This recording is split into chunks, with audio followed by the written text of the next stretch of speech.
Waldaan qaxxaamura diimaa damee godina Arsii lixaa sagantaa yaa'ii waliigalaa gaggeesse. Magaalichatti waldaan qaxxaamura diimaa Itoophiyaa naannoo Oromiyaa damee godina Arsii lixaa sagantaa yaa'ii waliigalaa qooda fudhattoota magaalaa Shaashamannee, magaalaa Dodolaa fi godina Arsii lixaa waliin gaggeesseera.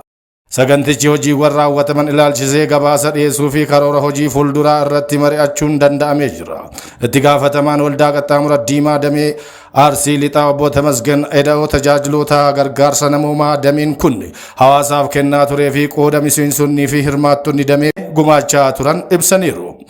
Hoogganaan waldaa qaxxaamura diimaa Oromiyaa obbo Kamal Abdallaa yaa'icha irratti argamuun hojiilee waldaan qaxxaamura diimaa damee Arsii lixaa hojjetaa ture dinqisiifatanii hojii waldaa cimsuuf tumsa qaamolee hundaa kan barbaachisu ta'uu hubachiisaniiru. Aanaa bulchaa fi walitti qabaa boordii waldaa qaxxaamura diimaa damee Arsii lixaa obbo Asaffaa Tolosaa gabaasa boordichaa dhiyeessuun hanqinnoota hojiilee keessatti mul'atan furuuf yaa'ii waliigalaa kanaan kan furamuu fi hojiiwwan itti aanan karaa milkaa'ina qabuun hojjechuun akka barbaachisu dubbataniiru.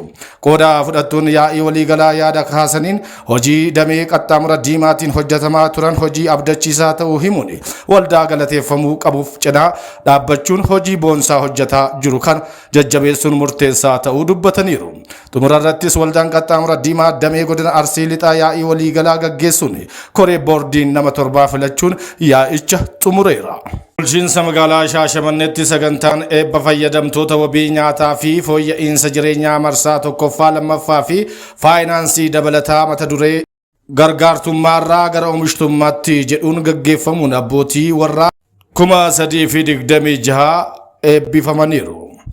Hojii gaggeessaa mana qopheessaa bulchiinsa magaalaa Shaashamannee obbo Abdiisaa Gammachuu kaayyoon sagantaa kana harka qalleeyyiif leenjii hubannoos ta'ee deeggarsa ogummaa fi maallaqaa taasisuun miira gargaartummaa keessaa ba'anii hojii uummatanii ofii isaanis ta'ee maatii fi qabeenyaa horatan bulchuu akka danda'an ga'umsuuf ta'uu kaasane. Shaashamanneetti bara 2014 irraa eegalee namoota 32,000 oliif fayyadamaa sagantaa kana ta'an keessaa abbootiin warraa 326 leenjiiwwan kennameen mala jireenyaa baratanii gahoomanii eebbifamuun oomishanii akka of bulchan taasifamuu isaas himaniiru.